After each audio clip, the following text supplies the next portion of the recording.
Morning everyone. তাহলে class 11 এর জন্য আমি কিন্তু এক্সট্রা ক্লাসে যেটা স্যাটারডেতে তোমাদের পড়ালাম হাইড্রোজেন স্টার্ট করেছিলাম।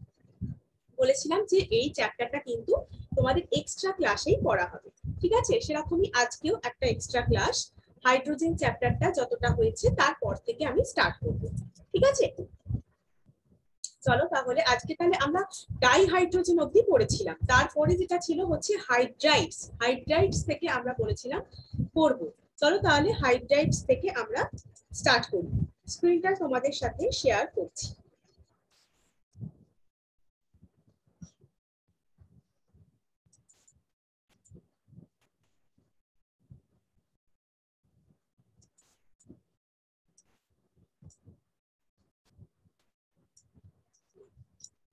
সবাই আশা করছি স্ক্রিনটা দেখতে পাচ্ছ। তাহলে আজকে কিন্তু আমরা একদম হাইড্রাইডস থেকে স্টার্ট করব, ঠিক আছে? চলো মেন তাহলে আগে কিন্তু আমরা অলরেডি পড়ে নিয়েছিলাম যে ডাইহাইড্রোজেন সম্পর্কে, মানে H2 মলিকিউল, যাকে আমরা ডাইঅ্যাটমিক মলিকিউলস বলছি। ডাইঅ্যাটমিক্স মলিকিউলস মানে তাকে বলছিলাম অলসো কল্ড ডাইহাইড্রোজেন, তাই তো? আচ্ছা সেখানে এবার দেখো, আচ্ছা একটু দাঁড়াও, আমি একটু পেনের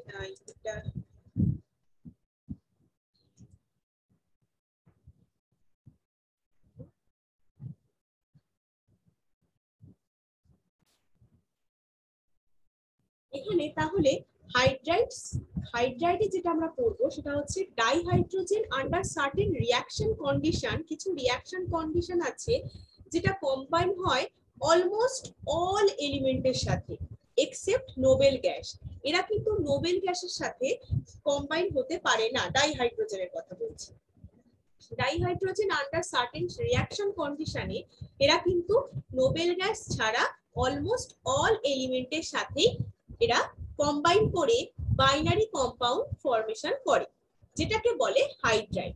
মানে এই যে বাইনারি কম্পাউন্ড ফরমেশন করছে সেটাই হচ্ছে হাইড্রাইড, যাকে ধরো EH X বা EM HN এইরকম ভাবে কিন্তু এক্সপ্রেস করা যেতে পারে। এবার এখানে ই কি? ই হচ্ছে এখানে এলিমেন্ট, ই হচ্ছে এলিমেন্ট, ঠিক আছে? এবার H হচ্ছে হাইড্রোজেন, তাই জন্য হচ্ছে then hydride can be expressed as, এখানেও লেখা আছে দেখো EHX, যেমন MgH2। তাহলে ই হচ্ছে কি হবে? এলিমেন্ট হবে। আর H এর জায়গায় 3 হতে পারে, 2 হতে পারে, 4 হতে পারে, এটসেট্রা। এছাড়া EMHN, যেমন দেখো B2H6, এটাও হচ্ছে একটা হাইড্রাইড। তাহলে MgH2 যেরকম একটা হাইড্রাইড, B2H6 সেটাও একটা হাইড্রাইড। এবার সেই কারণে তাহলে এবার তিনটে ক্লাসিফিকেশন করা যায়, হাইড্রাইডকে তিনটে ক্যাটাগরিতে ক্লাসিফাই করা যায়।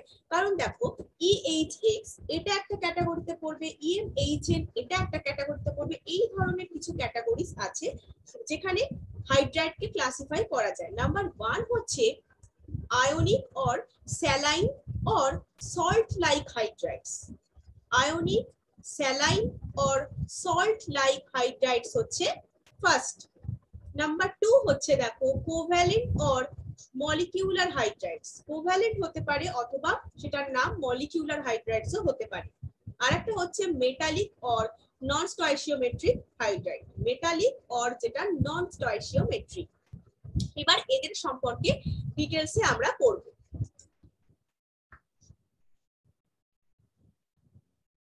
ফার্স্টে যেটা পড়ব সেটা হচ্ছে আমাদের আয়নিক অর স্যালাইন হাইড্রাইড।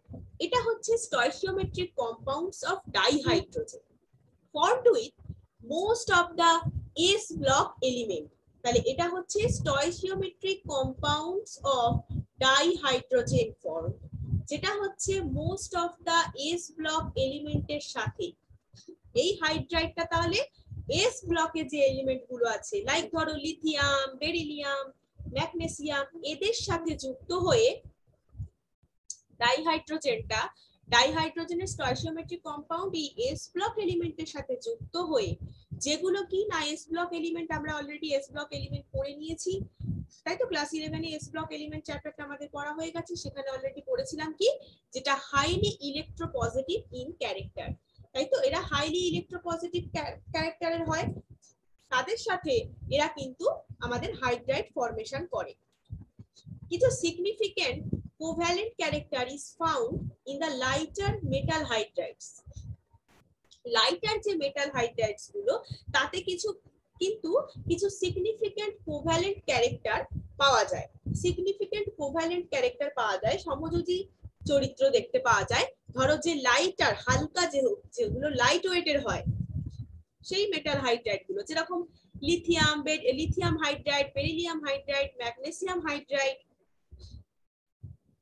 এই সবগুলোই হচ্ছে কিনা তার মধ্যে BeH2 আবার MgH2, এগুলো হয় কি polymeric in structure.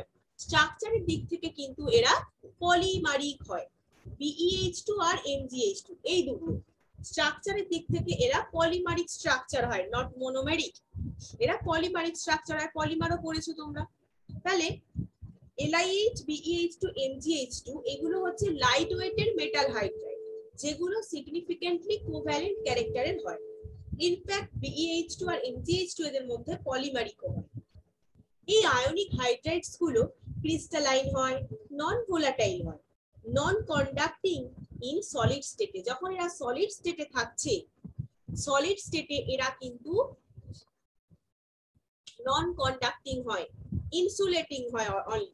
Non conducting মানে কি, এরা ইলেকট্রিক অর হিট এরা কন্ডাক্ট করতে পারে না, ঠিক আছে। এরা ক্রিস্টালাইন ফর্মে থাকে, নন ভোলাটাইল হয়। আর দেয়ার মেল্টস, আচ্ছা যখন সলিড স্টেটে আছে এরা, তখন কিন্তু এরা ক্রিস্টালাইন হচ্ছে, নন ভোলাটাইল হচ্ছে, নন কন্ডাক্টিং হচ্ছে। কিন্তু যখন এরা মেল্ট হয়ে যাচ্ছে, মানে গলিত হয়ে অবস্থায়, এরা কিন্তু ইলেকট্রিসিটি কন্ডাক্ট করতে পারে। সলিড স্টেটে না পারলেও মেল্টেড অবস্থায় এরা কিন্তু ইলেকট্রিসিটি কন্ডাক্ট করতে পারে।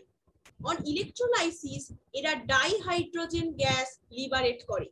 অ্যানোডে যদি ইলেকট্রোলাইসিস করা হয়, তাহলে কিন্তু এরা ডাইহাইড্রোজেন গ্যাস লিবারেট করবে অ্যানোডে, যেটা কনফার্ম করছে existence of the H- ion.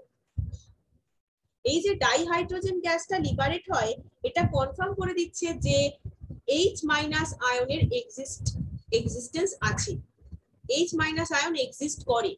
এটা কনফার্ম হয়ে যাচ্ছে যেহেতু অ্যানোডে ডাইহাইড্রোজেন গ্যাস লিবারেট হচ্ছে আফটার ইলেকট্রোলাইসিস। দেখো এখানে অলরেডি তোমাদের রিঅ্যাকশনটা দিয়েও দিয়েছে। 2H- যখন মেল্টেড অবস্থায় আছে, তখন কি হয়ে যাচ্ছে, অ্যানোডে এখানে ডাইহাইড্রোজেন দিচ্ছে। স্যালাইন হাইড্রাইড, স্যালাইন বলতে আমরা জানি NaCl কে, তাই তো। স্যালাইন হাইড্রাইড,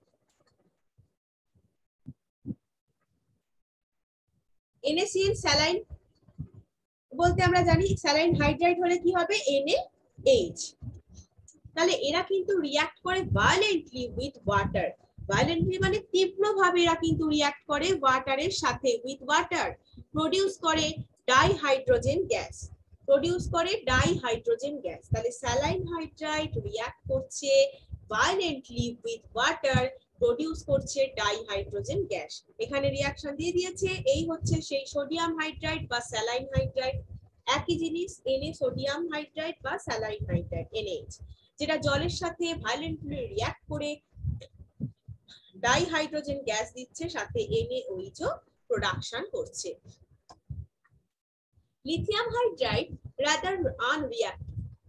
স্যালাইন হাইড্রাইড হলো, এবার হচ্ছে লিথিয়াম হাইড্রাইড, এরা কিন্তু রিঅ্যাক্ট করছে না at moderate temperature with O2 or Cl2। O2 R Cl2 এর সাথে এরা মডারেট টেম্পারেচারে রিঅ্যাক্ট করে না।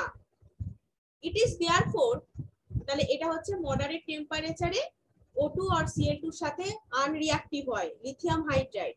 এটা ইউজড হয় synthesis of other useful hydride. Others যে ইউজফুল হাইড্রাইড সিনথেসিসের কাজে এগুলো ইউজ করা হয়। যেমন ধরো এই নামটা অনেকবারই আমরা পড়েছি, যে লিথিয়াম অ্যালুমিনিয়াম হাইড্রাইড, তাই তো। এর নাম হচ্ছে কি LiAlH4, যার নাম হচ্ছে লিথিয়াম অ্যালুমিনিয়াম হাইড্রাইড, যেটা এই হাইড্রাইড গুলো সিনথেসিসের কাজেই কিন্তু এই LiH মানে লিথিয়াম হাইড্রাইড ইউজ করা হয়, ঠিক আছে। লিথিয়াম হাইড্রাইড কিন্তু ইউজ হচ্ছে সিনথেসিস করার জন্য আদার যে ইউজফুল হাইড্রাইড গুলো, তার মধ্যে লিথিয়াম, অ্যালুমিনিয়াম হাইড্রাইড এইগুলো। নেক্সট তাহলে আমরা পড়লাম কি আয়নিক হাইড্রাইডের কথা পড়লাম, তাই তো? আয়নিক হাইড্রাইডের কথা আমরা পড়লাম। এবার পড়বো যেটা, সেটা হচ্ছে কোভ্যালেন্ট অর মলিকিউলার হাইড্রাইড। তার মধ্যে ডাইহাইড্রোজেন ফর্ম করে molecular compound with most of the P block element.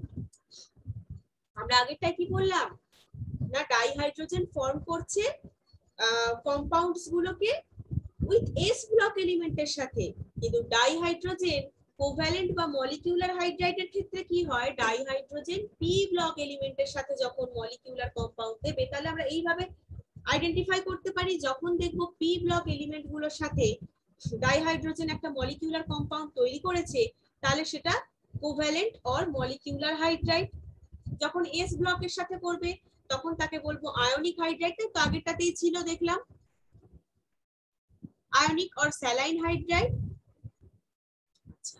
সেটাই এখানে বলেছে। যেমন দেখো তাহলে CH4, NH3, H2O, HF এগুলো সবই হচ্ছে আমাদের কোভ্যালেন্ট বা মলিকিউলার হাইড্রাইড, কারণ পি ব্লক এলিমেন্টের সাথে মলিকিউলার কম্পাউন্ড তৈরি করেছে ডাইহাইড্রোজেন।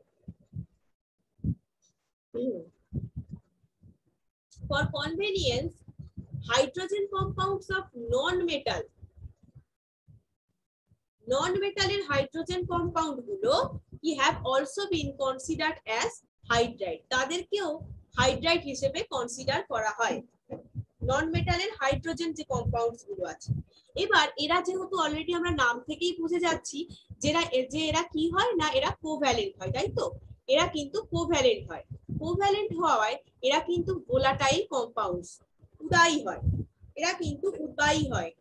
কিন্তু আমরা এর ক্ষেত্রে পড়লাম কি আয়নিক আর স্যালাইন হাইড্রাইডের ক্ষেত্রে পড়লাম এরা কিন্তু নন ভোলাটাইল হয়, তাই তো? স্যালাইন হাইড্রাইডের ক্ষেত্রে কি বললাম যে এরা নন ভোলাটাইল হয়, কিন্তু যেহেতু এইটা কোভ্যালেন্ট সেই জন্য কোভ্যালেন্ট হওয়ায় ভোলাটাইল কম্পাউন্ডস হয়। মলিকিউলার হাইড্রাইডকে আবার তিনটে ভাগে ভাগ করা যায়।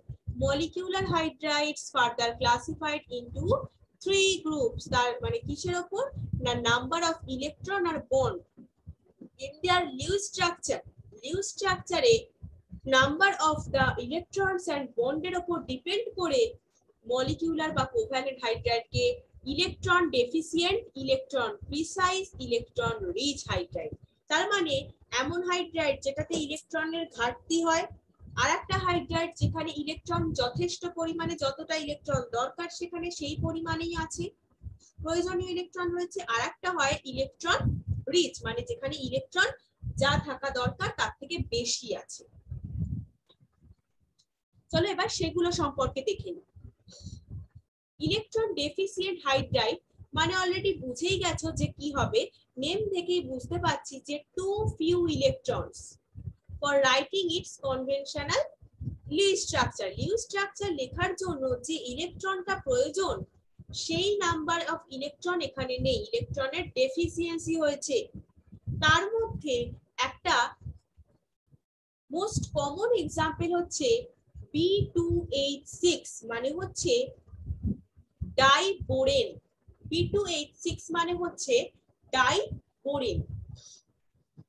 In fact all elements of group 13, group 13 এ যে এলিমেন্টস গুলো আছে সেগুলো প্রত্যেকটাই ইলেকট্রন ডেফিসিয়েন্ট কম্পাউন্ড ফর্ম করে। তাহলে এই ইলেকট্রন ডেফিসিয়েন্টে তাহলে এক্সাম্পলটা ভালো করে মনে রাখবে। আর একটা মনে রাখবে কি, গ্রুপ 13 এর প্রত্যেকটা এলিমেন্ট কিন্তু ইলেকট্রন ডেফিসিয়েন্ট কম্পাউন্ড তৈরি করে।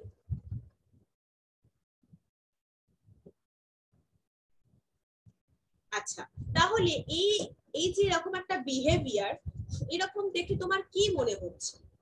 এই যে ইলেকট্রনের ডেফিসিয়েন্সি হচ্ছে, তার মানে কি এটা একটা লিউইস অ্যাসিড রূপে কাজ করে।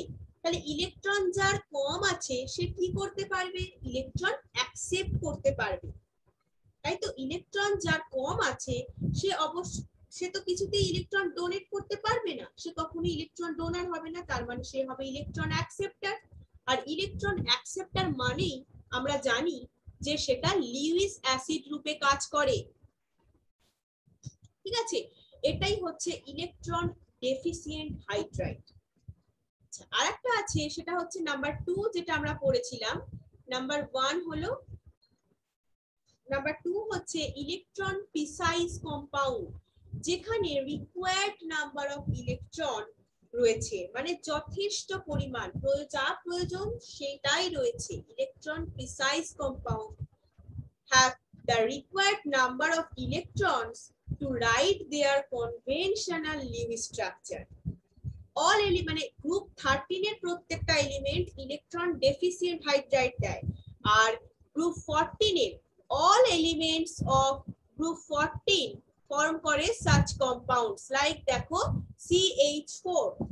আর তাহলে প্রত্যেকটা কিন্তু একটা করে এক্সাম্পল তোমাকে মনে রাখতে হবে। ইলেকট্রন ডেফিসিয়েন্টে পড়েছো ডাইবোরেন সাথে অল এলিমেন্টস অফ গ্রুপ 13 কিন্তু কম্পাউন্ডস ফর্ম করে, সেটা ইলেকট্রন ডেফিসিয়েন্ট হয়। আর গ্রুপ 14 এর কম্পাউন্ড, গ্রুপ 14 এর এলিমেন্টস অফ এলিমেন্ট গুলো যে কম্পাউন্ড ফর্ম করে সেগুলো ইলেকট্রন প্রিসাইজ হয়, যেমন CH4 যেটা টেট্রাহেড্রাল হয় ইন জিওমেট্রিতে। CH4 টেট্রাহেড্রাল হয় ইন জিওমেট্রি। নেক্সট আমরা পড়বো নাম্বার 3। নাম্বার 3 কি পড়বো? ইলেকট্রন রিচ, তার মানে যেখানে ইলেকট্রন বেশি আছে, এক্সেস ইলেকট্রন আছে। এক্সেস ইলেকট্রন আছে যেটা কি হয় আমরা দেখেছি না, অক্সিজেনে লোন পেয়ার আছে H2O, H2O, NH3, Na তে লোন পেয়ার আছে। তাহলে যেখানে যেখানে লোন পেয়ার আছে তাহলেই বুঝে নেবে সেটা ইলেকট্রন রিচ হাইড্রাইড। তার মানে এই যে elements of group 15, 16 and 17 form করে সাচ কম্পাউন্ড, ঠিক আছে? তাহলে which are present as lone pair হিসেবে প্রেজেন্ট থাকে। তাহলে এটা কি হিসেবে প্রেজেন্ট থাকে? এরা কিন্তু লোন পেয়ার হিসেবে প্রেজেন্ট থাকে। তাহলে electron rich hydrides have excess electron which are present as lone pair.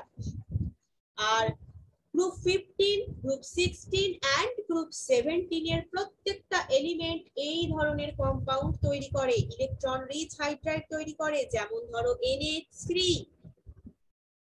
H2O, O তে দুটো লোন পেয়ার, HF এ তিনটে লোন পেয়ার, NH3 তে একটা লোন পেয়ার। তার মানে আমরা যেরকম ইলেকট্রন ডেফিসিয়েন্ট হাইড্রাইড দেখে বুঝলাম যে সেটা লিউইস অ্যাসিড রূপে কাজ করছে কারণ সে ইলেকট্রন অ্যাকসেপ্ট করতে পারে, সেরকমই ইলেকট্রন যার এক্সেস হয়ে গেছে সে কি করবে? সে তার যথেষ্ট পরিমাণে আসার জন্য সে ইলেকট্রন ডোনেট করতে পারবে, যেহেতু সেটা লোন পেয়ার রূপে অলরেডি রয়েছে। তাহলে ইলেকট্রন ডোনার মানেই কি? Lewis base. তাহলে এই বিহেভিয়ার দেখে আমরা বুঝতে পারি যে ইলেকট্রন ডোনার আর behave as Lewis bases. Presence of lone pairs on highly electronegative atom, এই যে যেগুলো highly electronegative, তো এই অ্যাটম গুলো N, O, F এগুলো তো highly electronegative হয় যাদের লোন পেয়ারস রয়েছে। তাহলে যেটা মলিকিউলস গুলোর মধ্যে হাইড্রাইডে results in hydrogen bond formation between the molecule. তাহলে মলিকিউলস গুলোর মধ্যে কিন্তু একটা হাইড্রোজেন বন্ড ফর্ম করে। This leads to the association of molecule. সেই কারণে মলিকিউলস গুলো কি হয়? অ্যাসোসিয়েটেড হয়ে থাকে। সেই কারণেই মলিকিউলস গুলো অ্যাসোসিয়েটেড হয়ে থাকে। এবার লাস্ট যে আমরা টাইপটা পড়েছিলাম হাইড্রাইডের, সেটা হচ্ছে যে metallic or non-stoichiometric hydride। Metallic or non-stoichiometric মানে ইন্টারস্টিশিয়ালও বলতে পারো, non-stoichiometric বা interstitial hydride. These are formed, তাহলে মেটালিকে কি বলছে? These are formed by many D block R F block। তাহলে আয়নিকটা হচ্ছে most of the S block এলিমেন্টের সাথে, P ব্লক এলিমেন্টের সাথে কোনটা হচ্ছে? কোভ্যালেন্ট আর মলিকিউলারটা। আর মেটালিক নন স্টিওশিওমেট্রিকটা হচ্ছে ডি ব্লক আর এফ ব্লক এলিমেন্টের দ্বারা। মেটালস অফ গ্রুপ 7, 8 and 9 এরা কিন্তু ডু নট ফর্ম হাইড্রাইড, এরা হাইড্রাইড ফর্ম করতে পারে। ইভেন ফ্রম গ্রুপ 6 থেকে অনলি ক্রোমিয়াম পারে। গ্রুপ 6 এরও যে সব এলিমেন্ট হাইড্রাইড, সব মেটালসই হাইড্রাইড তৈরি করতে পারে সেটা কিন্তু নয়। গ্রুপ 7, 8, 9 এর কেউ পারে না। আর গ্রুপ 6 এর অনলি ক্রোমিয়াম পারে। ক্রোমিয়াম ফর্ম করে CrH। এই হাইড্রাইডটা হিট কন্ডাক্ট করতে পারে, ইলেকট্রিসিটি কন্ডাক্ট করতে পারে, তো not as efficiently as their parent metal do। তাদের প্যারেন্ট মেটাল যতটা ইলেকট্রিসিটি বা হিট কন্ডাক্ট করতে পারে ততটাও কিন্তু সেই হাইড্রাইড গুলো পারে না। ক্রোমিয়াম, ধরো ক্রোমিয়াম যতটা হিট আর ইলেকট্রিসিটি কন্ডাক্ট করতে পারে, ক্রোমিয়াম হাইড্রাইড যখন হয়ে যায় সেই অনুযায়ী করতে পারে না। প্যারেন্ট মেটালটার মতন অতটাও হিট ইলেকট্রিসিটি কন্ডাক্ট করতে পারে না। Unlike saline hydride, they are almost always non-stoichiometric হয়। স্যালাইন হাইড্রাইড কি হয়? স্টয়চিওমেট্রিক। আর তোমার এই হাইড্রাইডস গুলো কিন্তু নন স্টয়চিওমেট্রিক হয়। তার মানে কি? being deficient in hydrogen। For example দেখো এখানে কিন্তু অনেকগুলো এক্সাম্পল দিয়ে দিয়েছে। এত এক্সাম্পল মনে রাখার তো কোনো দরকার নেই, জাস্ট একটা এক্সাম্পল মনে রাখো, একটা যেটা তোমার মনে থাকবে। তুমি PDH মনে রাখো 0.6 থেকে 0.8। In such hydride, law of constant composition does not hold good। এই হাইড্রাইড গুলোতে কনস্ট্যান্ট কম্পোজিশনটা মানে এই ফর্মুলাটা, এই লটা মানে মানা যায় না এই হাইড্রাইড গুলোর ক্ষেত্রে। Earlier, it was thought that in this hydride, hydrogen occupied interstices in the metal lattice যেটা প্রডিউস করে distortion without any change in this type। আগে এটা মনে করা হতো যে এই হাইড্রাইডস গুলো মানে হাইড্রাইডস গুলোতে হাইড্রোজেনটা অকুপাই করে নিচ্ছে মেটাল যে ল্যাটিস গুলোর, হ্যাঁ হাইড্রোজেন মেটাল ল্যাটিসের ইন্টারস্টিশিয়াল যে স্পেসটা, মেটাল ল্যাটিসের ইন্টারস্টিশিয়াল স্পেসটা অকুপাই করে নিয়েছে, নিয়ে কি করছে? ল্যাটিসটাকে ডিস্টর্টেড করে দিচ্ছে, মানে বিকৃত করে দিচ্ছে, কিন্তু তার টাইপের কোনো চেঞ্জ হচ্ছে না, without any change in its type. তাহলে হাইড্রোজেন কি করছে? আগে এটা ভাবা হতো অকুপাই করছে মেটাল ল্যাটিসের ইন্টারস্টিশিয়াল স্পেসটাকে, প্রডিউস করছে distortion without any change in its type. Consequently they were termed as interstitial hydride. এই ধরনের হাইড্রাইড গুলোকে ইন্টারস্টিশিয়াল হাইড্রাইড বলা হয়। হাউএভার রিসেন্ট স্টাডিতে দেখা গেছে যে except for hydride of Ni, Pd, CeAc, nickel, palladium, এগুলোর ক্ষেত্রে, এগুলোর ছাড়া আদার্স যে হাইড্রাইড আছে এই ক্লাসের মধ্যেই পড়ে, আদার্স যে হাইড্রাইড গুলো আছে সে তাদের ল্যাটিস কিন্তু প্যারেন্ট মেটালের থেকে ডিফারেন্ট হয়। তাদের তাহলে এই Ni, Pd, Ce আর Ac ছাড়া আদার্স যে হাইড্রাইড গুলো আছে তাদের ল্যাটিসটা ডিফারেন্ট হয় parent metal থেকে, from that of the parent metal। The property of absorption of hydrogen on transition মেটালের দ্বারা হাইড্রোজেনের অ্যাবজর্পশন হওয়ার যে একটা প্রপার্টিজ রয়েছে সেটা ইউজ হয় ক্যাটালাইটিক রিডাকশন বা হাইড্রোজেনেশন রিঅ্যাকশনে। ক্যাটালাইটিক রিডাকশন রিঅ্যাকশন বা হাইড্রোজেনেশন রিঅ্যাকশনে কি জন্য ইউজ হচ্ছে? Preparation of large number of compound prepare করার জন্য ক্যাটালাইটিক রিডাকশন রিঅ্যাকশন বা হাইড্রোজেনেশন রিঅ্যাকশনে ইউজ হয়। কোনগুলো কি ইউজ হয়? ট্রানজিশন মেটালস দ্বারা হাইড্রোজেনের এই অ্যাবজর্ব হওয়ার প্রপার্টিসটা। সাম অফ দ্য মেটালস লাইক ধরো PD, PT এইগুলো এরা কিন্তু অ্যাকোমোডেট করতে পারে very large volume of hydrogen, সেই জন্য এদেরকে কিন্তু একটা স্টোরেজ মিডিয়া হিসেবে ইউজ করা হয়, used as a storage media. ঠিক আছে, তাহলে প্যালাডিয়াম, প্ল্যাটিনাম, PD, PT এটা ভালো করে মনে রাখবে। PD, PT, প্যালাডিয়াম, প্ল্যাটিনাম এরা কিন্তু লার্জ ভলিউমে হাইড্রোজেনকে অ্যাকোমোডেট করতে পারে, সেই জন্য এটা ইউজ হয় স্টোরেজ মিডিয়া হিসেবে। এই প্রপার্টিটাকে মানে কাজে লাগানোর বা ব্যবহার করার ভীষণই সম্ভাবনা রয়েছে, has high potential for hydrogen স্টোরেজের জন্য। এছাড়াও হাইড্রোজেন স্টোরেজ শুধু না, as a source of energy ব্যবহার করার একটা প্রবল সম্ভাবনা রয়েছে বলতে পারো। ঠিক আছে, তাহলে এই ছিল আমাদের হাইড্রাইডস এবং সাথে তার ক্লাসিফিকেশন, ক্লাস ক্যাটাগরিজ গুলো কোন কোন ধরনের হয়, তার মধ্যে আবার কোভ্যালেন্ট আর মলিকিউলার হাইড্রাইডের টাইপস বললাম আমরা, electron rich, electron deficient, electron precise. ঠিক আছে, আর তিনটে হাইড্রাইডের ক্যাটাগরি সম্পর্কে বললাম। নেক্সট তোমাদের যে টপিকটা আছে সেটা হচ্ছে মোস্ট ইম্পর্টেন্ট টপিক, হচ্ছে ওয়াটার। তাহলে ওয়াটার আমাদের, আমরা জানি যে কথাতেই আছে যে আমাদের জীবনের আরেক নাম হচ্ছে জল, তাই তো? জলের অপর নাম জীবন। তাহলে major part of all living organism made up of water. Water ছাড়া আমরা বাঁচতেই পারি না। হিউম্যান বডি হ্যাজ 65% আর সাম প্ল্যান্টে 95% অফ ওয়াটার রয়েছে। It is a crucial compound for the survival of all life form. প্রত্যেকটা জীবের বেঁচে থাকার পেছনে কিন্তু এটার একটা ভীষণ মারাত্মক ভূমিকা রয়েছে। It is a solvent of great importance. এটা কিন্তু একটা good solvent. Distribution of water over the earth surface is not uniform. এছাড়া তোমাদের যে এস্টিমেটেড ওয়ার্ল্ডে ওয়াটার সাপ্লাই হয় সেটা আমাদের 9.2 টেবিলটা আমরা দেখবো। এখানে পোলারাইজ বা গ্রাউন্ড ওয়াটারে, লেকে, সয়েল ময়েশ্চারে, অ্যাটমসফেরিক ওয়াটার ভেপারে, রিভারে টোটাল কত পার্সেন্ট আমাদের ওয়াটার সাপ্লাই হয় সেই ডিটেলসটা দিয়েছে। এটা অতটাও কিন্তু মনে রাখার দরকার নেই।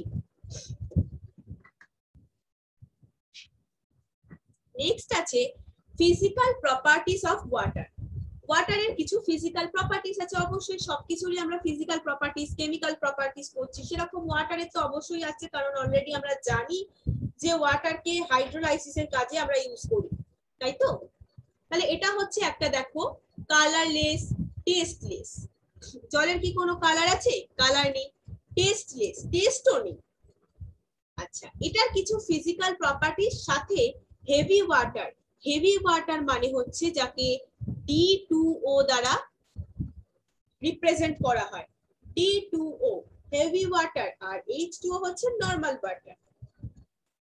Unusual property of water in condensed phase. Condensed phase এ ওয়াটারের আনইউজুয়াল প্রপার্টি মানে কি? অস্বাভাবিক কিছু ধর্ম আছে। কনডেন্সড ফেজ মানে ধরো লিকুইড ফেজে বা সলিড স্টেটে, liquid or solid state. Condensed phase বলতে তা, এটা তো আর মানে জলকে তো আমরা তোমার গ্যাসিয়াস স্টেজে পাই না, লিকুইডে আর সলিডে পাই, তাই তো? যখন লিকুইডে থাকে তখন তাকে আমরা ওয়াটারই বলছি, আর যখন সলিড হয়ে যায় তখন তাকে ক্রিস্টাল ফর্মে হয়ে যায় তখন তাকে আমরা কি বলি? আইস বলি, তাই তো? আইস ফর্মে পাই। এবার এই যে কনডেন্সড ফেজে মানে লিকুইড আর সলিড স্টেটে ওয়াটারের এই অস্বাভাবিক একটা আচরণের কারণ হচ্ছে due to the presence of extensive hydrogen bonding between water molecule. Water molecules গুলোর মধ্যে এক্সটেন্সিভ হাইড্রোজেন বন্ডিং প্রেজেন্স আছে, সেই কারণেই এটা হয়। এর ফলে কি হয় জানো?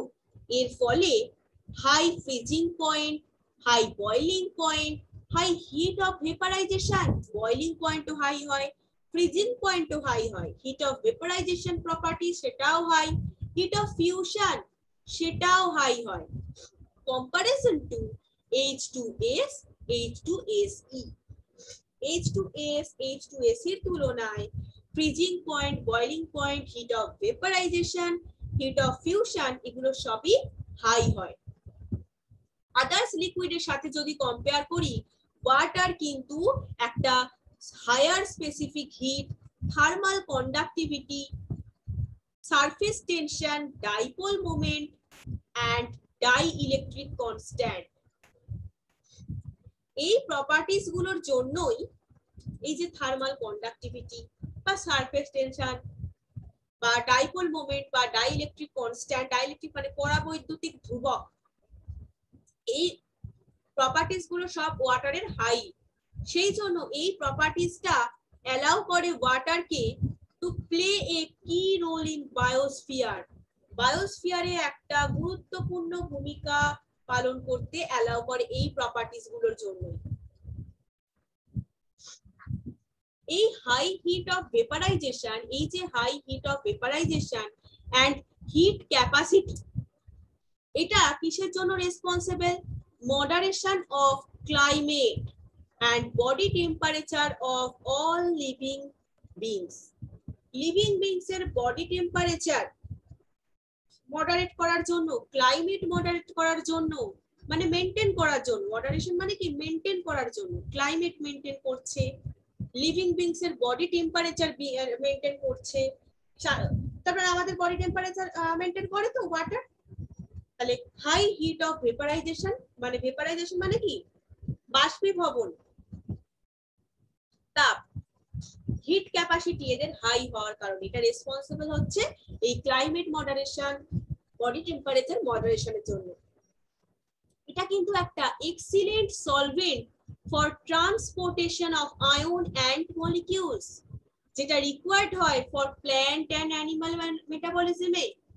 প্ল্যান্ট আর অ্যানিমাল মেটাবলিজমের জন্য যে আয়ন আর মলিকিউলস গুলো দরকার সেটা কিন্তু আমরা ট্রান্সপোর্ট করতে পারি এই সলভেন্টের দ্বারা। তাহলে water is an excellent solvent due to hydrogen bonding. Hydrogen bonding দ্বারা এরা কিন্তু খুব ভালো করে অ্যাসোসিয়েট হয়ে থাকে পোলার মলিকিউলস এর সাথে। ইভেন কমভ্যালেন্ট যে কম্পাউন্ডস গুলো ধরো অ্যালকোহল, কার্বোহাইড্রেট,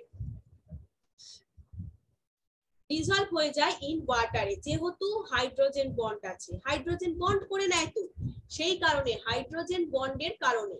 তাহলে due to hydrogen bonding with polar molecules even covalent compound like alcohol, carbohydrate dissolve হয়ে যায় ইন ওয়াটারে।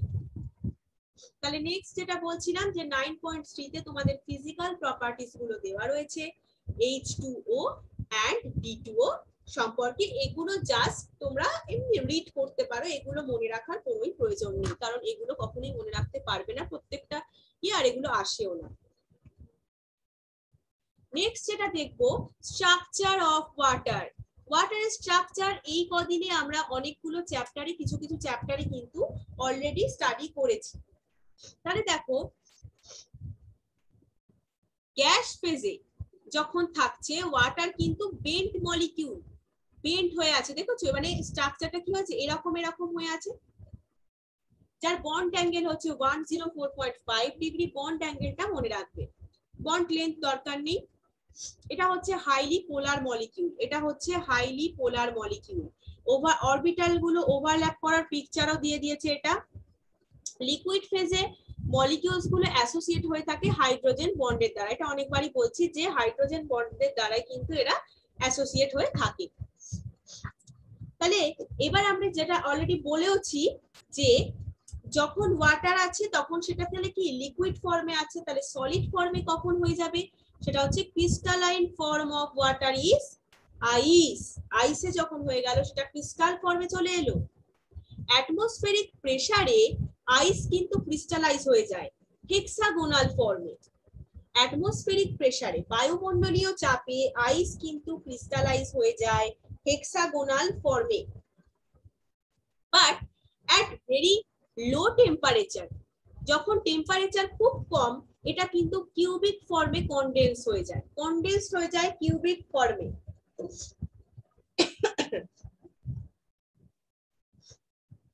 মানে ঘনীভূত হয়ে যায় ঘনকের আকারে, ঠিক আছে? সেটা হচ্ছে ভেরি লো টেম্পারেচার।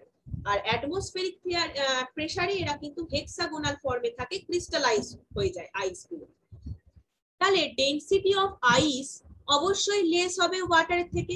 ওয়াটার কি অনেকটা জায়গা জুড়ে থাকে, তাই তো? তার মানে তার ডেনসিটি কি বেশি। আইস একটা ডেনসিটি, তাহলে আইসের ডেনসিটি অবশ্যই কম হবে। Density of ice is less than that of water. therefore ice cube floats, তাহলে যেহেতু ডেনসিটি কম তাই জন্য ওয়াটারের উপর কি হয়, আইস কিউব গুলো ভেসে থাকে।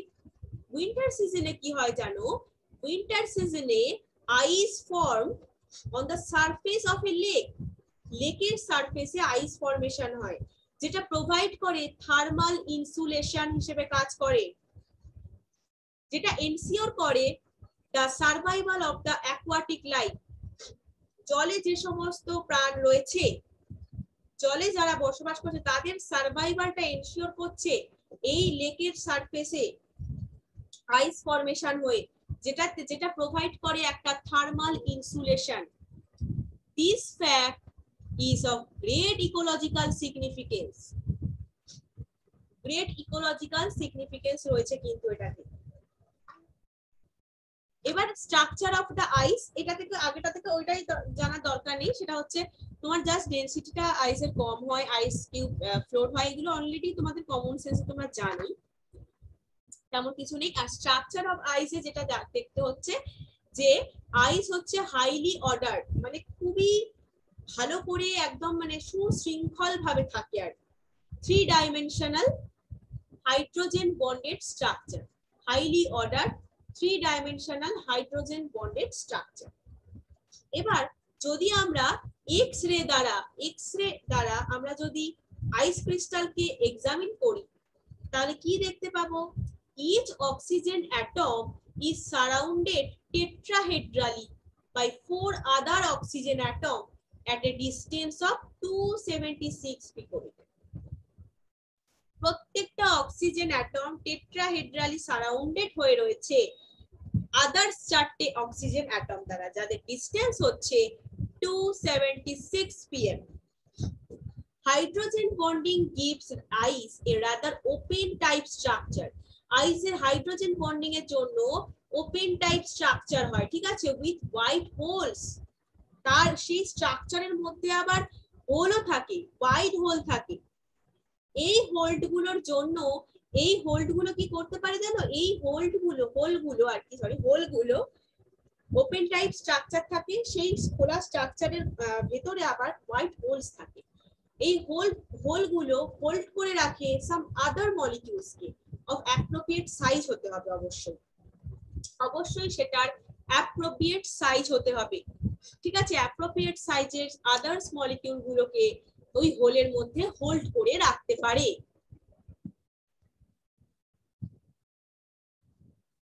এবার কিছু কেমিক্যাল প্রপার্টিজ আছে, chemical properties of water. Water কিন্তু লার্জ নাম্বার অফ সাবস্টেন্সের সাথে রিঅ্যাক্ট করে, তার মধ্যে আমরা অ্যামফোটেরিক নেচারের কথা বলব। সেটা হচ্ছে এটা যেমন অ্যাসিড রূপে কাজ করে তেমন বেস হিসেবেও কাজ করার ক্ষমতা রাখে, তাহলে আমরা সেই কারণেই একে অ্যামফোটেরিক সাবস্টেন্স বলবো। ইট বিহেভস অ্যাজ অ্যান অ্যামফোটেরিক সাবস্টেন্স। ব্রনস্টেডের মতে, ব্রনস্টেডের সেন্সে এটা এক অ্যাসিড রূপে যেমন কাজ করে NH3 এর সাথে, আর বেস রূপে কাজ করে H2S এর সাথে। দেখো রিঅ্যাকশন গুলো দিয়ে দিয়েছে, H2NH3OH- আর NH4+ পাচ্ছি, আবার যখন বেস রূপে কাজ করছে H2S তখন দেখো H3O+ পাচ্ছি, সাথে HS। এরা সেলফ, যেহেতু এরা অ্যামফোটেরিক ইন নেচার, সেই কারণে এরা সেলফ আয়োনাইজড হতে পারে। তাহলে ওয়াটারের সেলফ আয়োনাইজেশন বা অটো প্রোটোলাইসিস, H2O অ্যাসিড হিসেবে কাজ করছে, বেস হিসেবেও কাজ করছে, ঠিক আছে। তাহলে কনজুগেটেড অ্যাসিড পেলাম, কনজুগেট বেস পেলাম। এছাড়া redox reaction involving water, redox রিঅ্যাকশনেও ওয়াটার ইনভলভ আছে। দেখো water can be easily reduced হয়ে যায় ডাইহাইড্রোজেনে বাই হাইলি ইলেকট্রোপজিটিভ মেটালস।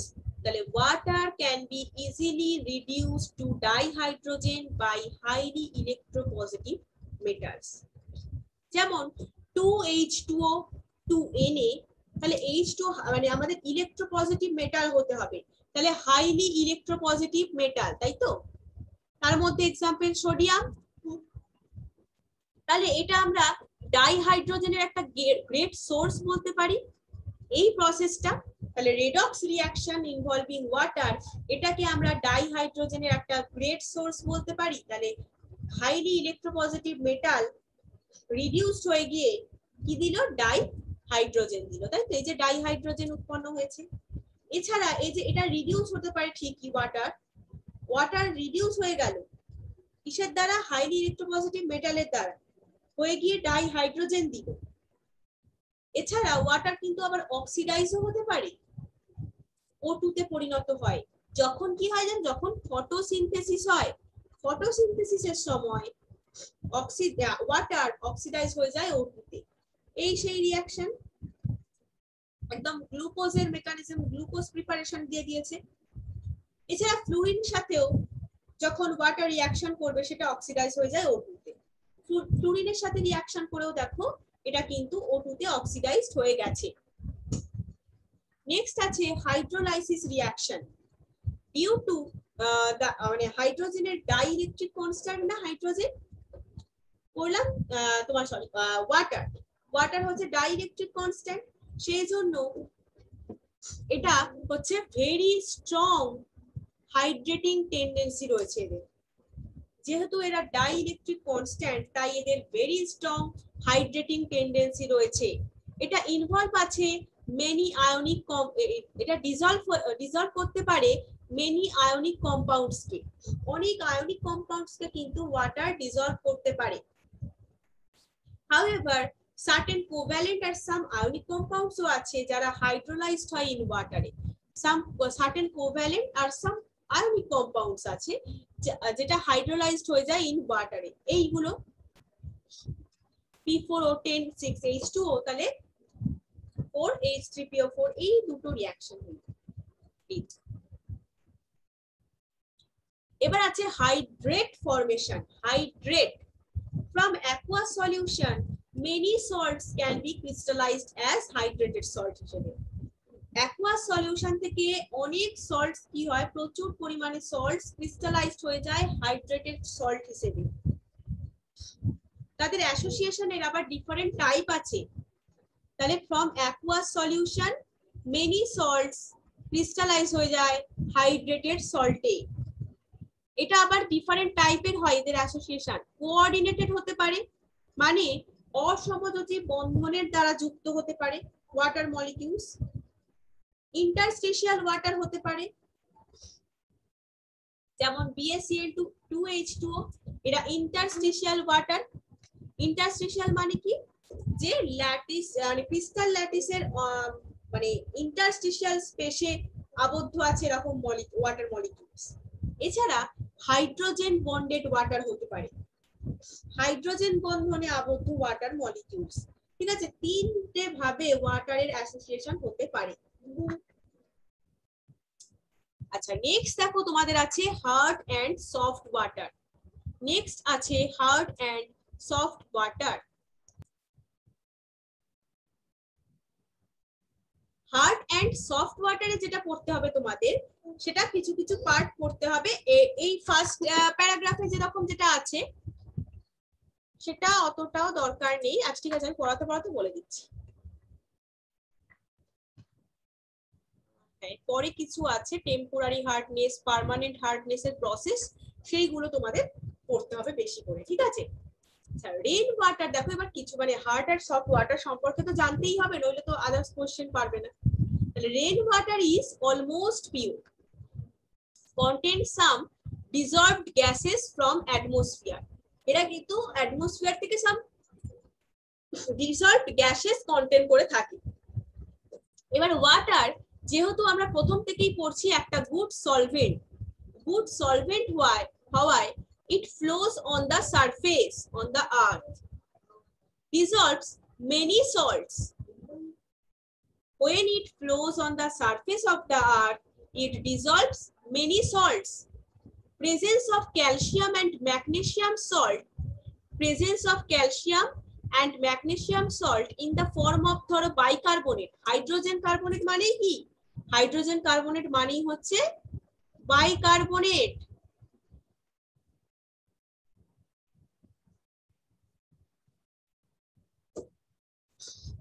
বা chloride and sulphate in water, ওয়াটারের মধ্যে যদি ক্যালসিয়াম ম্যাগনেসিয়াম সল্ট প্রেজেন্ট থাকে বাইকার্বনেট ফর্মে, বা ক্লোরাইড সালফেট প্রেজেন্ট থাকে, ক্লোরাইড বা বাইকার্বনেট ফর্মে হতে পারে, ক্লোরাইড ফর্মে অথবা সালফেট ফর্মে, ঠিক আছে, মানে calcium bicarbonate, calcium chloride, calcium sulphate, magnesium bicarbonate, magnesium chloride, magnesium sulphate, এগুলো যদি ওয়াটারের মধ্যে প্রেজেন্ট থাকে তাহলে সেই ওয়াটার হয়ে যায় হার্ড, সেই ওয়াটার হয়ে যায় hard water.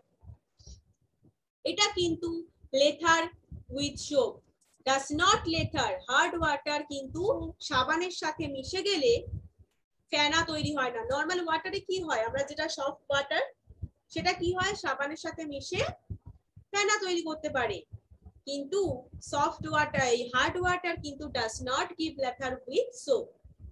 Water free from soluble salt থেকে যদি ফ্রি থাকে, ধরো ক্যালসিয়াম ম্যাগনেসিয়াম এই সল্ট গুলো থেকে যখন এই সল্ট গুলো ওয়াটারের মধ্যে থাকবে না তখন সেটাকে বলবো সফট ওয়াটার।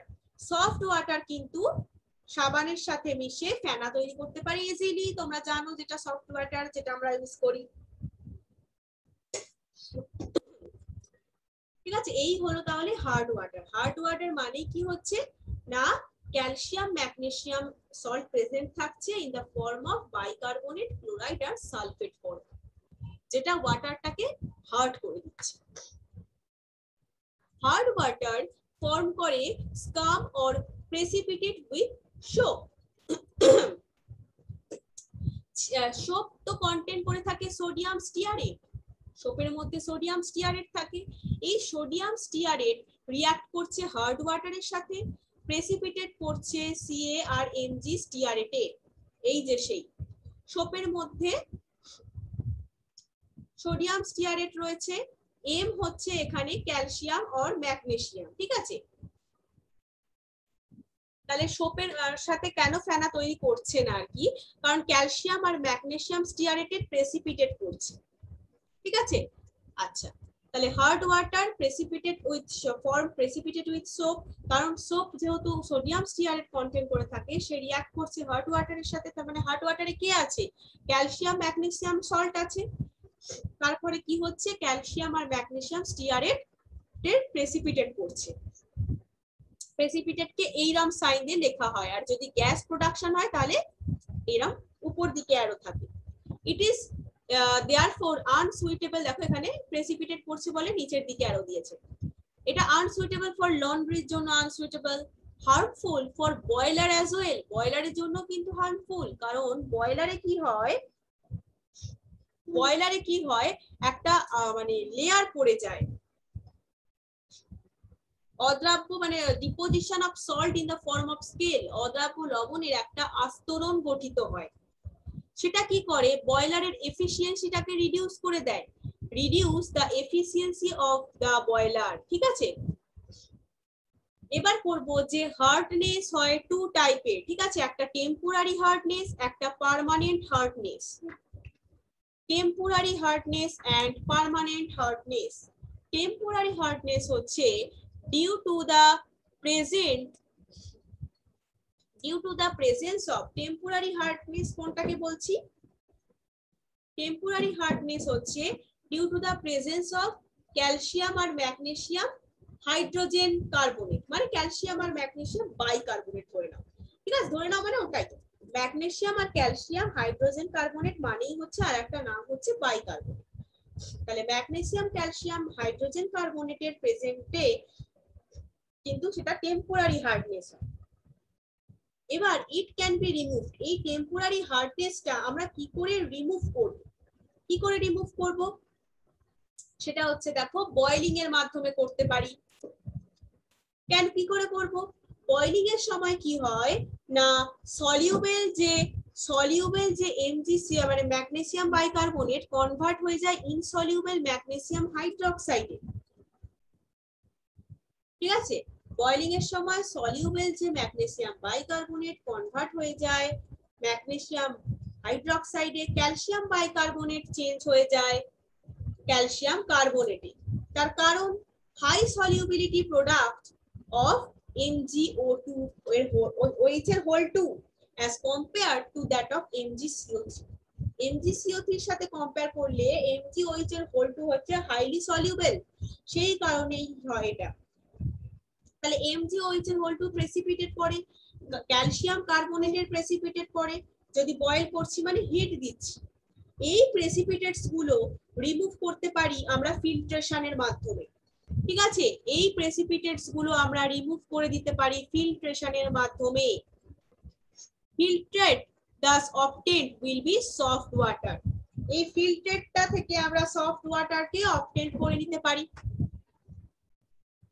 এছাড়া আরেকটা প্রসেস আছে সেটা হচ্ছে ক্লার্কস মেথড এইটা যেটা বলছিলাম important clerks method in this method calculated amount of lime is added to hard water lime মানে কি চুন যার হচ্ছে ক্যালসিয়াম হাইড্রক্সাইড তাই তো লাইম অলরেডি পড়া হয়ে গেছে আমাদের লাইম হচ্ছে calcium hydroxide calculated amount of lime add হচ্ছে মানে CaOH এর Hol2 মানে ক্যালসিয়াম হাইড্রক্সাইড হার্ড ওয়াটারে অ্যাড করে দিলাম মানে ক্যালসিয়াম বাইকার্বনেট কারণ টেম্পোরারি হার্ডনেস মানেই বলে দিয়েছি আমরা প্রেজেন্ট আছে ক্যালসিয়াম আর ম্যাগনেসিয়াম বাইকার্বনেট এখানে কি হচ্ছে তাহলে calculated amount of lime add করছি হার্ড ওয়াটারে প্রেসিপিটেট করছে ক্যালসিয়াম কার্বনেটের ম্যাগনেসিয়াম হাইড্রক্সাইডে ঠিক আছে which can be filtered off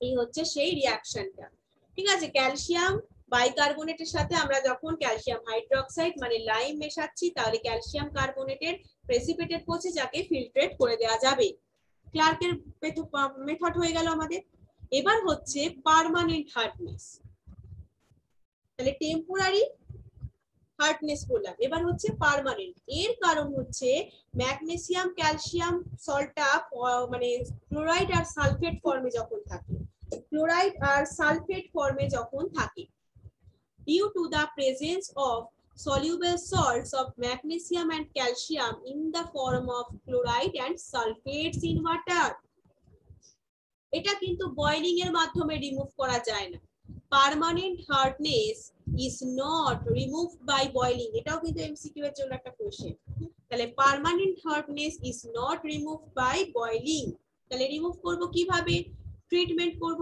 washing soda দিয়ে ওয়াশিং সোডা মানে কি সোডিয়াম কার্বনেট ওয়াশিং সোডা মানে কি সোডিয়াম কার্বনেট ওয়াশিং সোডা কি করবে রিঅ্যাক্ট করবে ওই ক্যালসিয়াম এন্ড ম্যাগনেসিয়ামের ক্লোরাইড আর সালফাইডের সাথে সালফেটের সাথে ইন হার্ড ওয়াটারে যেটা আছে ফর্ম করবে ইনসলিউবল কার্বনেট ফর্ম করেছে দুটোর ক্ষেত্রেই দেখো এখানে হচ্ছে এম মানে হচ্ছে Ca আর Mg যেটা হোক হতে পারে তাহলে ক্লোরাইড ফর্মে আছে একটা সালফেট ফর্মে আছে ঠিক আছে তাহলে ওয়াশিং সোডা দিয়ে যখন এই যে ওয়াশিং সোডা Na2CO3 মানে সোডিয়াম কার্বনেট তাহলে ওয়াশিং সোডা দিয়ে ট্রিট করে আমরা কিন্তু পার্মানেন্ট হার্ডনেসটাকে রিমুভ করতে পারি এছাড়া Calgon method clerk method Calgon method এই দুটো খুব ইম্পর্টেন্ট এখানে কি হয় দেখো সোডিয়াম হেক্সামেটাফসফেট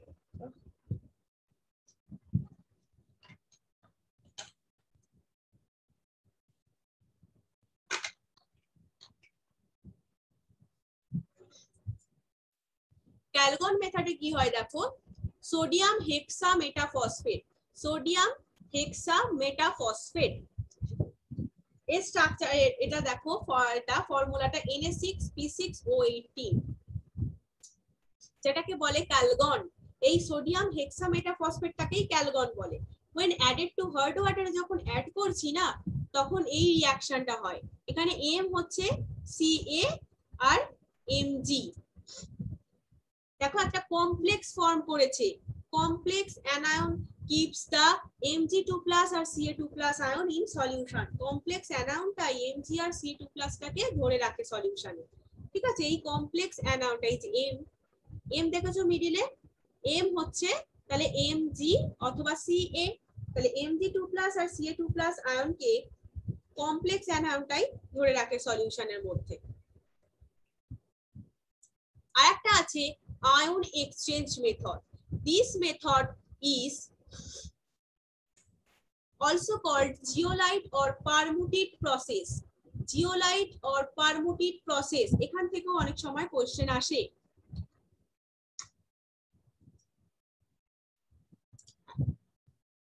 ঠিক আছে, এই মেথডকে, এই আয়ন এক্সচেঞ্জ মেথডটাকে আমরা জিওলাইট অর পারমুটেড প্রসেসও বলতে পারি। Hydrated sodium aluminium silicate, hydrated sodium aluminium silicate হচ্ছে জিওলাইট অর পারমুটেড। ঠিক আছে, জিওলাইট আর পারমুটেডটা তাহলে কি? Hydrated sodium aluminium silicate. For sake of simplicity sodium aluminium silicate, এই যে NaAlSiO4 এত বড় ফর্মুলাটাকে না লিখে এটাকে NaZ রূপে লেখা হয়। যখন এটা হার্ড ওয়াটারে অ্যাড করছি, এই যে NaZ, হার্ড ওয়াটারে M2+ মানে হচ্ছে Mg2+ আর Ca2+। Mz এটা হচ্ছে একটা এক্সচেঞ্জ রিঅ্যাকশন হচ্ছে, দেখো M এর সাথে Z আর Na আয়ন হয়ে যাচ্ছে, Na কিন্তু আয়ন হয়ে যাচ্ছে। ঠিক আছে, Mz2 + 2Na+। ঠিক আছে, একটা এক্সচেঞ্জ রিঅ্যাকশন কিন্তু এখানে টেকস প্লেস। পারমুটেড আর জিওলাইটটা কিন্তু তাহলে এখানে এক্সচেঞ্জ রিঅ্যাকশন হচ্ছে, মনে রেখো।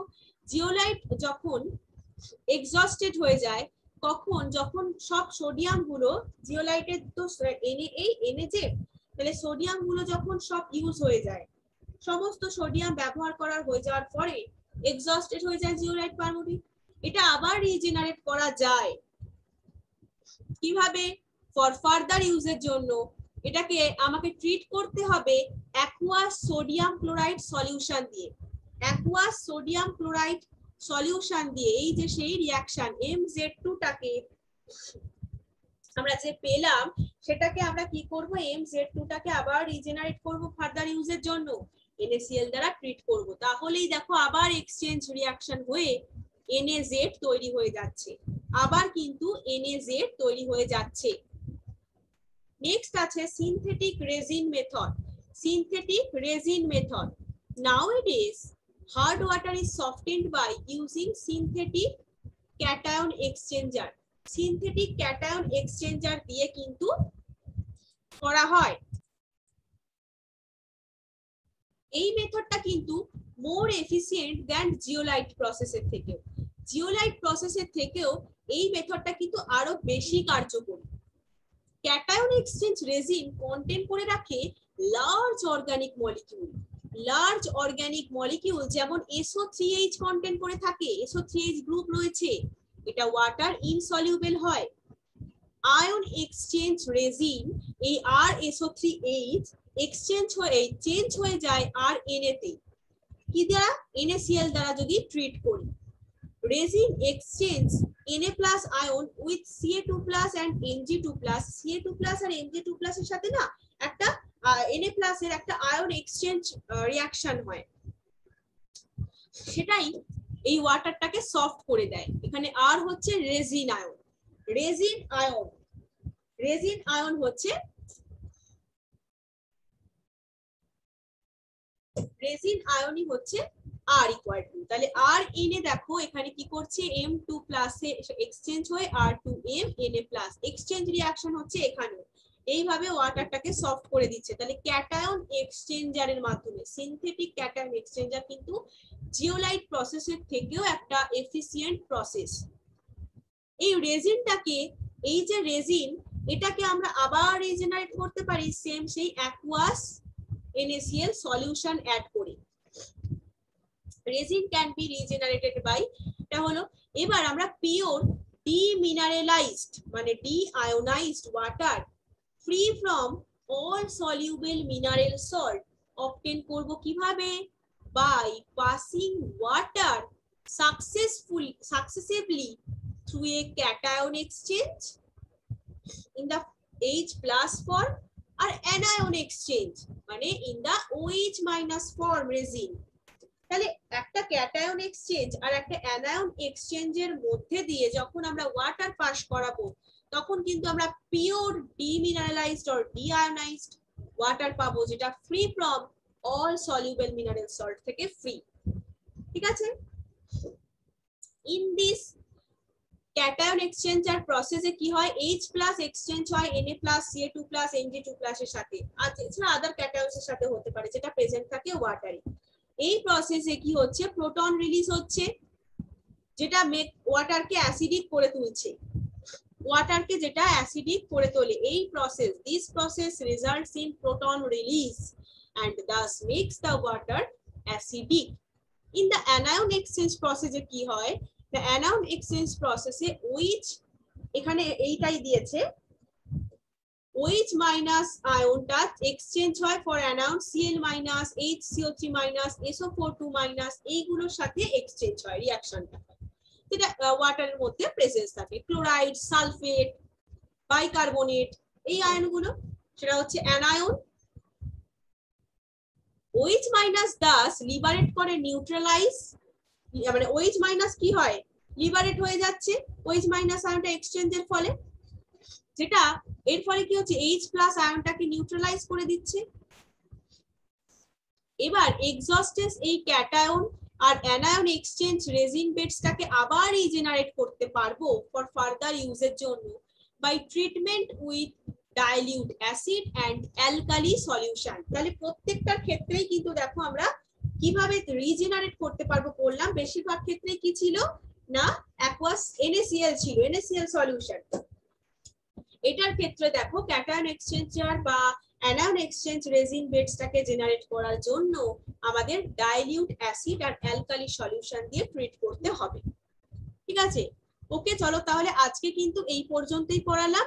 নেক্সট দিন তোমাদের তাহলে ওয়াটার কিন্তু কমপ্লিট হয়ে গেল, আজকে কিন্তু দুটো টপিকস পড়ালাম, সেটা হচ্ছে হাইড্রাইট আর ওয়াটার। নেক্সট দিন তোমাদের এরকম একটা এক্সট্রা ক্লাস আমি জানিয়ে দেবো তোমাদের আগের দিন, সেটা সেরকমই হবে, সেটা হাইড্রোজেন পারঅক্সাইড থেকে স্টার্ট করবো। ঠিক আছে, ওকে চলো তাহলে বাই, থ্যাংক ইউ।